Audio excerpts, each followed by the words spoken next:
Shalom Bapak Ibu yang terkasih dalam Tuhan. Salam sejahtera. Kita berjumpa lagi, puji Tuhan. Apa kabar Bapak Ibu? Saya percaya Bapak Ibu terpelihara oleh Tuhan kita Yesus Kristus yang begitu luar biasa, yang begitu setia. Puji Tuhan Bapak Ibu, kembali kita bertemu dan saya akan menyampaikan firman Tuhan. Sebelum saya lebih mendalam berkhotbah dan memberitakan firman Tuhan, kita berdoa terlebih dahulu.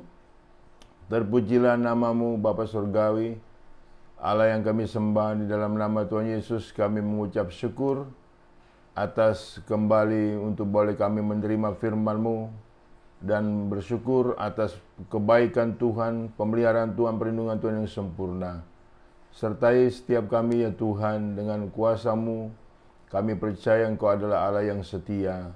Di dalam nama Tuhan Yesus kami sudah berdoa dan mengucap syukur. Haleluya. Amin. Puji Tuhan, kembali kita berjumpa Bapak Ibu. Adapun tema khotbah saya pada hari ini adalah bukan sekedar asal hidup. Bukan sekedar asal hidup. Bapak Ibu yang terkasih dalam Tuhan, ada pepatah lama yang mengatakan bahwa macan mati meninggalkan belang, gajah mati meninggalkan gadingnya, manusia mati meninggalkan nama baiknya. Itu sebuah label, sebuah nilai yang ada di dalam setiap makhluk hidup. Manusia mati, saudaraku, meninggalkan nama baik. Seharusnya demikian. Saudara, sebenarnya makhluk yang paling berbahaya adalah manusia itu sendiri. Dia bisa lebih kejam daripada hewan. Dan bahkan manusia itu bisa lebih baik dari segala makhluk yang lain, jikalau memakai akal budinya. Nah, kita hidup Bapak Ibu bukan sekedar asal hidup. Hanya hidup untuk makan, makan untuk hidup. Dan pada akhirnya kita hidup hanya menumpuk, mencari kekayaan yang tidak pernah ada puasnya, yang tidak pernah ada habisnya. Kalau kita bertanya kembali, untuk apa itu semuanya? Dan tujuan hidupmu itu untuk siapa? Untuk apa?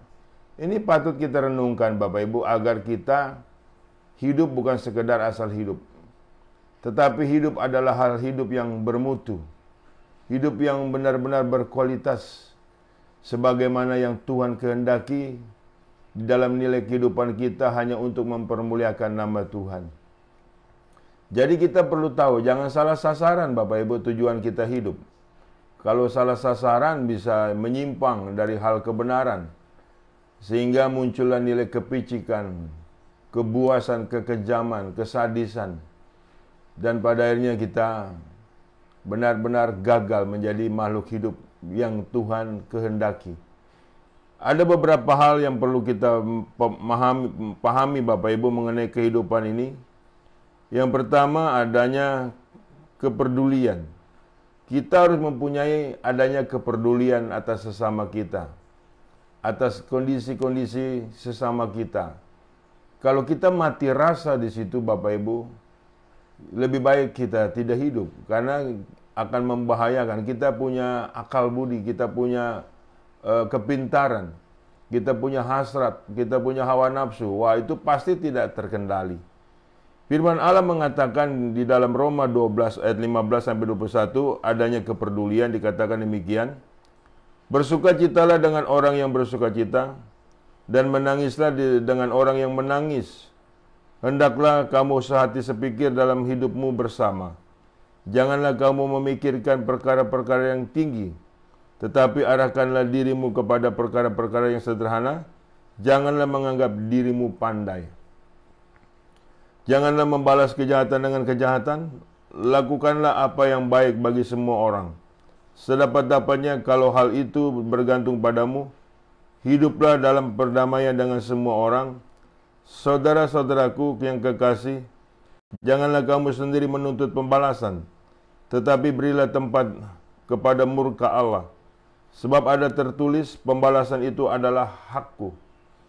Pembalasan, akulah yang akan menuntut pembalasan, firman Tuhan. Tetapi jika seterumu lapar, berilah dia makan. Jika ia haus, berilah ia minum. Dengan berbuat demikian, kamu menumpukan bara api di atas kepalanya. Janganlah kamu kalah terhadap kejahatan, tetapi kalahkanlah kejahatan dengan kebaikan. Puji Tuhan. Jikalau kita tidak ada kepedulian terhadap sesama kita, dan tidak ada kepekaan dalam hal tersebut, kita akan menjadi orang jahat. Kita akan menjadi orang kejam dan kita dikalahkan oleh kejahatan. Nah, kita kalau hidup dikalahkan oleh kejahatan, dikuasai oleh kejahatan, menjadi alat kejahatan, menjadi budak kejahatan, itu kacau sekali Bapak Ibu. Tuhan tidak menghendaki kita seperti itu, karena kita adalah makhluk hidup yang mengenal Tuhan, yang beriman kepada Tuhan, yang bertanggung jawab kepada nilai Tuhan. Ini penting Bapak Ibu. Dan kesemuanya itu adalah untuk mempermuliakan Tuhan. Saya banyak memperhatikan manusia-manusia begitu kejamnya hidup ini, di dalam hidupnya. Sehingga ada sebutan Raja Tega Bapak Ibu. Kenapa bisa seperti itu? Karena hidupnya ini saudaraku tidak mengizinkan untuk dipakai sebagai alat kemuliaan Tuhan. Hidupnya itu tidak mengizinkan untuk menjadi hamba Tuhan. Ya kan, dan pada akhirnya saudaraku yang dia lakukan adalah menurut hawa nafsunya, barbar. Sehingga pada akhirnya kehidupannya saudaraku bisa terhilang. Kita tidak boleh demikian hidup kita. Kita harus benar-benar hidup kita harus kita asah sedemikian rupa kepedulian kita atas orang lain. Kita tidak bisa hidup sendiri Bapak Ibu. Karena kita adalah makhluk sosial, kita harus hidup berbagi. Itu menandakan bahwa kita mampu berbagi. Tuhan menghendaki agar kita hidup menurut kehendaknya dan selalu untuk berkenan kepadanya. Jangan sampai kita salah sasaran dalam hidup ini. Jangan sampai kita hanya mengumpulkan harta, kekayaan kita sedemikian rupa banyaknya, tapi kita kejam, kita pelit, kita medit, kita kodet. Dan pada akhirnya saudaraku nggak ada gunanya. Tatkala kita mati, apa yang kita bawa? Iya Bapak Ibu. Makanya di sini dikatakan bersukacitalah dengan orang bersukacita, menangislah di tengah orang menangis, agar kita tetap normal. Iya kan? Jangan menjadi kebalikannya. Kita menangis di tengah orang bersukacita karena iri hati, dan kita bersukacita di tengah orang menangis karena kita jahat. Tidak boleh seperti itu. Amin. Jadi kita harus memiliki kepedulian. Introspeksilah di dalam hidup kita terhadap hal-hal sedemikian rupa.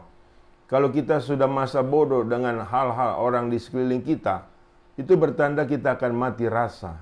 Dan pada akhirnya kita tidak peduli atas sesama kita, dan itulah yang Tuhan tidak mau. Makanya setiap kita ini saudaraku, yang bertuhan, yang mempunyai Tuhan, hidup kita adalah sesuai dengan apa yang Tuhan kehendaki. Mulai saat ini, kondisi hidup kita sangatlah berarti bila kita mampu berbagi. Bila kita mampu memberi untuk orang lain juga. Dan mampu memperhatikan satu sama lain Bapak Ibu. Saling mengasihi, saling mengampuni, saling menghargai, saling menghormati. Itulah nilai hidup yang sebenarnya. Itulah inti hidup yang sebenarnya. Di dalam Yesus Kristus, di dalam kasih Yesus Kristus kita boleh hidup, menghidupi orang lain. Puji Tuhan. Ya saudaraku, jadi yang pertama adalah adanya kepedulian. Itulah hidup yang bermutu. Itulah hidup yang berkualitas. Itulah tujuan hidup kita, menjadi orang-orang yang berkenan di hadapan Tuhan. Dan nama Tuhan dipermuliakan. Yang kedua saudaraku, yang kedua adanya keprihatinan. Adanya keprihatinan dalam arti begini, kita berawas-awas dalam diri kita. Mengawasi tindak tanduk kita, mengawasi tujuan hidup kita, dan mengawasi nilai akhir hidup kita. Sehingga pada akhirnya kita saudaraku tidak salah sasaran, tidak ngaco, tidak menyimpang. 1 Timotius pasal 6 ayat 17 sampai 21. Peringatkanlah kepada orang-orang kaya di dunia ini agar mereka jangan tinggi hati dan jangan berharap pada sesuatu yang tak tentu seperti kekayaan, melainkan pada Allah yang dalam kekayaannya memberikan kepada kita segala sesuatu untuk dinikmati. Peringatkanlah agar mereka itu berbuat baik, menjadi kaya dalam kebajikan, suka memberi dan membagi. Dan dengan demikian mengumpulkan suatu harta sebagai dasar yang baik bagi dirinya di waktu yang akan datang untuk mencapai hidup yang sebenarnya. Hai Timotius, peliharalah apa yang telah dipercayakan kepadamu. Hindarilah omong kosong yang tidak suci dan pertentangan yang berasal dari apa yang disebut pengetahuan. karena ada beberapa orang yang mengajarkannya dan dengan demikian telah menyimpang dari iman. Kasih karunia menyertai kamu. Saudaraku, yang kedua adanya keprihatinan. Iya kan? Jadi kita harus mengumpulkan harta di sorga, yang pada akhirnya kita dalam kekekalan itu ada satu nilai kesejahteraan yang luar biasa. Sehingga kita bukan numpukan kekayaan itu hanya untuk kepongahan kita, hanya untuk hawa nafsu kita yang nggak pernah ada puasnya. Ya, tidak prihatin dalam hal seperti ini, saudaraku. Itu bertanda kita sudah tidak ada satu nilai semacam kehati-hatian. Kalau kita hidup tidak ada kehati-hatian dengan apa yang kita buat, dengan tujuan kita hidup, ini berbahaya, saudaraku. Sehingga pada akhirnya, saudara, kita akan kosong dan kita akan kecewa, kita akan terhilang. Itu yang perlu kita perhatikan dalam keprihatinan kita. Kumpulkanlah harta di surga karena ngengat dan karat tidak ada di sana. Jadi, saudaraku, berharap hanya kepada Tuhan saja, bukan kepada nilai kekayaan, bukan kepada nilai kepandaianmu, tetapi berharap kepada nilai Tuhan. Berharap kepada Tuhan tidak pernah akan dikecewakan, tetapi kita berharap kepada diri sendiri akan terkutuk. Kita perlu hati-hati dalam hal ini. Makanya keprihatinan, saudaraku, sebenarnya sudah mencukupi di dalam kehidupan kita untuk kita berawas-awas, mengawasi tindak tanduk kita, mengawasi hati dan pikiran kita, sehingga benar-benar kita hidup sesuai dengan apa yang Tuhan mau, sehingga kita mengakses firman Tuhan menjadi perilaku yang luar biasa yang Tuhan inginkan. Sebab iman tanpa perbuatan hakikatnya adalah mati. Perlu kita hati-hati dalam hidup ini, saudaraku. Kita harus prihatin atas tingkah langkah kita, tingkah laku kita yang selama ini mungkin banyak menyimpang. Kembalilah kepada jalan-jalan Tuhan dan jalan kebenaran Tuhan, sehingga engkau hidup tetap di dalam kebenaran Tuhan kita Yesus Kristus dan tidak menyimpang. Ya kan? Itu yang kedua, saudaraku, adanya keprihatinan supaya kita hidup tidak asal hidup. Sehingga kita ada nilai kepekaan di dalam hal-hal yang kita lakukan, apakah Tuhan berkenan atau tidak. Sehingga kita hidup tidak sembrono, tidak sembarangan, tapi kita hidup menurut pengaturan dari firman Allah. Bukankah itu yang indah? Bukankah itu yang luar biasa? Sehingga padanya kita tidak bicara omong kosong. Ya kan, kita tidak bicara nilai-nilai tipuan, tipu daya, tetapi kita bicara kebenaran. Ya kan, di dalam Tuhan Yesus Kristus. Yang ketiga, saudaraku, saudara, adanya kepribadian. Ya kan, adanya label kepribadian, saudaraku. Jadi jelas kepribadian kita sebagai anak Tuhan harus terlihat, harus tercermin bagi orang lain. Ya kan, saudaraku, menjadi terang dan menjadi garam. 1 Petrus pasal 2 ayat 11 sampai 17. Saudara-saudaraku yang kekasih, aku menasihati kamu supaya sebagai pendatang dan perantau, kamu menjauhi diri dari keinginan-keinginan daging yang berjuang melawan jiwa. Milikilah cara hidup yang baik di tengah-tengah bangsa-bangsa bukan Yahudi, supaya apabila mereka memfitnah kamu sebagai orang durjana, mereka dapat melihatnya dari perbuatan-perbuatanmu yang baik dan memuliakan Allah pada hari ia melawat engkau, pada hari ia melawat mereka. Tunduklah karena Allah kepada semua lembaga manusia, baik kepada raja sebagai pemegang kekuasaan yang tertinggi, maupun kepada wali-wali yang diutusnya untuk menghukum orang-orang yang berbuat jahat, dan menghormati orang-orang yang berbuat baik. Sebab inilah kehendak Allah, yaitu supaya dengan berbuat baik, kamu membungkamkan kepicikan orang-orang yang bodoh. Hiduplah sebagai orang merdeka dan bukan seperti mereka yang menyalahgunakan kemerdekaan itu untuk menyelubungi kejahatan-kejahatan mereka, tetapi hiduplah sebagai hamba Allah. Hormatilah semua orang, kasihilah saudara-saudaramu, takutlah akan Allah, hormatilah raja. Itu nilai kepribadian kita di dalam pergaulan hidup di lingkungan kita. Jadi saudaraku, kelihatan, jangan sampai ini malah kebalikannya. Tatkala ada nilai kerusuhan, tatkala ada nilai kejahatan, ternyata yang dilakukan ternyata orang Kristen. Tidak boleh seperti itu. Kita hidup adalah orang yang harus tertib dari orang-orang yang lain.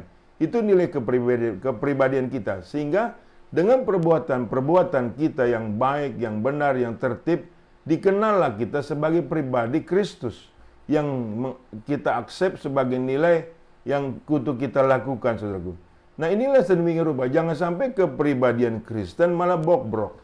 Ya kan, memberontak, mengaco, ya kan, kemudian melakukan kejahatan, saudaraku, dan melukai hati banyak orang. Itu nggak bisa.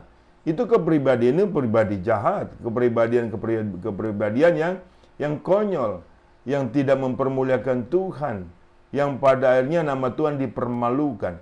Ingat baik, saudara, kita punya kepribadian yang jelas, yaitu kepribadian yang baik, yang sopan, yang santun terhadap sesama kita. Sehingga pada saat ada orang memfitnah kita, nggak bisa, Bapak Ibu. Karena dengan perbuatan-perbuatan kita, diketahui bahwa kita adalah orang bertuhan. Ya kan, ini penting bagi setiap kita harus menyadari. Makanya kita harus berjaga-jaga terhadap nilai-nilai tingkah laku kita di dalam pergaulan kita, di lingkungan kita. Dikenallah kita sebagai orang yang benar, orang yang baik, bukan orang yang kacau, bukan orang yang jahat, bukan orang yang licik, Bapak Ibu, dan bahkan bukan orang yang najis. Ini penting ya, Bapak Ibu. Coba betul label tersebut yang kita dapat dari hasil apa yang kita buat. Jangan sampai label-label yang kita terima adalah label-label keburukan. Yang pada akhirnya, saudaraku, kita ini hidupnya adalah percuma. Makanya kita bukan hanya asal hidup. Ada kepribadian kita yang jelas. Ada identitas kita hidup yang jelas. Ya kan, saudaraku, jangan menipu, jangan omong kosong, jangan jadi pembohong. Ya kan, kalau engkau sering berbohong, engkau dicap pembohong. Kalau engkau sering berbuat jahat, engkau dicap penjahat. Ya kan, kalau engkau sering kali berbuat najis, engkau disebut penjina. Apakah itu yang kita inginkan dalam hidup ini? Ya, saudaraku, historical kita punya hidup harusnya baik, harusnya benar. Nama Tuhan dipermuliakan dan akan diingat oleh anak cucu cicit kita. Haleluya. Ada amin, saudaraku. Itulah nilai kita hidup. Yang ketiga itu kepribadian. Kepribadian kita juga tidak boleh ganda, Bapak Ibu. Itu namanya munafik. Jadi jelas, Bapak Ibu. Jadi kepribadian kita jelas. Dikenal sebagai orang yang jujur. Dikenal sebagai orang yang rendah hati. Dikenal orang yang sebagai orang yang berakal budi. Orang yang benar-benar, saudaraku, baik adanya. Itu yang Tuhan berkehendak atas nilai hidup kita. Jadi hidup kita bukan hanya asal hidup, yang kemudian mati dan tidak menjadi apa-apa dan tidak berarti apa-apa. Yang keempat, Bapak Ibu, yang keempat adanya kepercayaan. Yang keempat adanya kepercayaan. Dari kepercayaan itu terlihat hidup kita itu, saudaraku, perbuatannya perbuatan apa? Ya kan, tercermin dalam hal tersebut. Kita nih mempunyai kepercayaan apa? Atau sebagai beriman kepada siapa? Efesus 1, Efesus 5, maaf, kata saya ulang, Efesus 5 ayat 1. Sebab itu, jadilah penurut-penurut Allah seperti anak-anak yang kekasih, dan hiduplah di dalam kasih, sebagaimana Kristus Yesus juga telah mengasihi kamu, dan telah menyerahkan dirinya untuk kita sebagai persembahan dan korban yang harum bagi Allah. Tetapi percabulan dan rupa-rupa kecemaran atau keserakahan disebut saja pun jangan di antara kamu, sebagaimana sepatutnya bagi orang-orang kudus. Demikian juga perkataan yang kotor, yang kosong, atau yang sembrono, karena hal-hal ini tidak pantas, tetapi sebaliknya ucapkanlah syukur. Karena ingatlah ini baik-baik, tidak ada orang sundal, orang cemar, atau orang serakah, artinya penyembah berhala, yang mendapat bagian di dalam kerajaan Kristus dan Allah. Janganlah kamu disesatkan dengan kata-kata yang hampa, karena hal-hal yang demikian mendatangkan murka Allah atas orang-orang yang durhaka. Sebab itu janganlah kamu berkawan dengan mereka. Memang dahulu kamu adalah kegelapan, tetapi sekarang kamu adalah terang di dalam Tuhan. Sebab itu hiduplah sebagai anak-anak terang. Karena terang hanya berbuahkan kebaikan dan keadilan dan kebenaran, dan ujilah apa yang berkenan kepada Tuhan. Janganlah turut mengambil bagian dalam perbuatan-perbuatan kegelapan dan tidak berbuahkan apa-apa, tetapi sebaliknya telanjangilah perbuatan-perbuatan itu. Sebab menyebutkan saja pun apa yang dibuat oleh mereka di tempat-tempat yang tersembunyi telah memalukan. Tetapi segala sesuatu yang sudah ditelanjangi oleh terang itu menjadi nampak. Sebab semua yang nampak adalah terang. Itulah sebabnya dikatakan, bangunlah hai kamu orang tidur, orang yang tidur dan bangkitlah dari orang-orang antara orang mati, dan Kristus akan bercahaya atas kamu. Karena itu perhatikan dengan seksama bagaimana kamu hidup. Janganlah seperti orang bebal, tetapi seperti orang arif. Dan pergunakanlah waktu yang ada karena hari-hari ini adalah jahat. Sebab itu janganlah kamu bodoh, tetapi usahakanlah supaya kamu mengerti kehendak Tuhan. Dan janganlah kamu mabuk oleh anggur, karena anggur menimbulkan hawa nafsu, tetapi hendaklah kamu penuh dengan roh.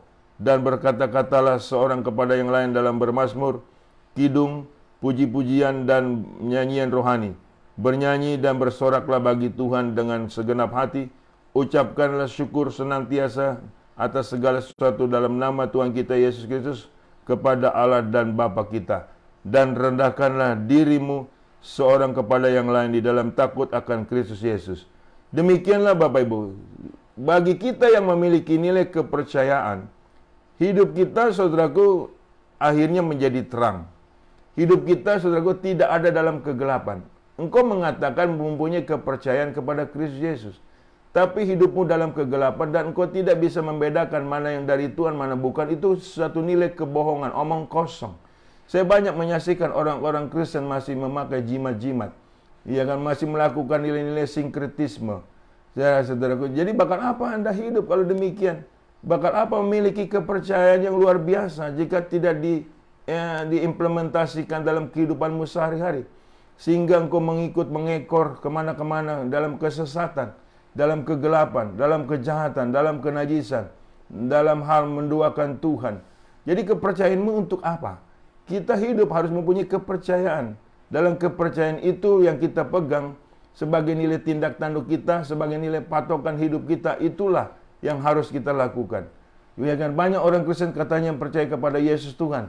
Ternyata hidupnya, saudaraku, malah hidup dalam kegelapan, malah hidup dalam kejahatan, dalam keberdosaan.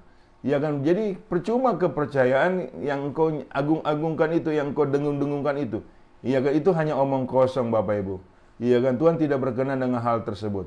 Makanya saudaraku, kita harus tahu mana yang Tuhan tidak suka, mana yang Tuhan suka. Ya kan, jangan sampai hidup hanya menurut pengertian dirimu sendiri dan menyukakan hatimu sendiri, sementara tidak menyukakan hati Tuhan. Ini penting Bapak Ibu. Jadi kita nggak bisa asal hidup ikut-ikutan. Iya kan, kepercayaan lain ikut, kepercayaan lain dalam atas nama toleransi. Tidak bisa seperti itu. Kita mesti jelas, saudaraku, kepercayaan kita yang kita pegang dengan perbuatan-perbuatan yang kita lakukan bertanda kita beriman dan berkeyakinan dalam kebenaran tersebut. Jangan sampai kita hidup dalam kekacauan, dalam hal penyimpangan. Hidup dalam kegelapan kita tidak tahu. Malah kita senang tertawa-tertawa dalam kegelapan. Mengerikan sekali kalau asal hidup seperti itu. Saudara, sayangilah dirimu. Ya kan, saudaraku, Tuhan sudah mengasihi kita semuanya. Ya kan, kasihilah sesamamu seperti engkau mengasihi dirimu sendiri. Jadi, banyak orang Kristen tidak mengasihi dirinya sendiri dengan berbuat semau gue, sesenang hatinya, dan pada akhirnya, saudaraku, dia tidak tahu itu melanggar firman Allah. Tidak boleh kita seperti itu. Kita harus memiliki kepercayaan dalam kehidupan ini.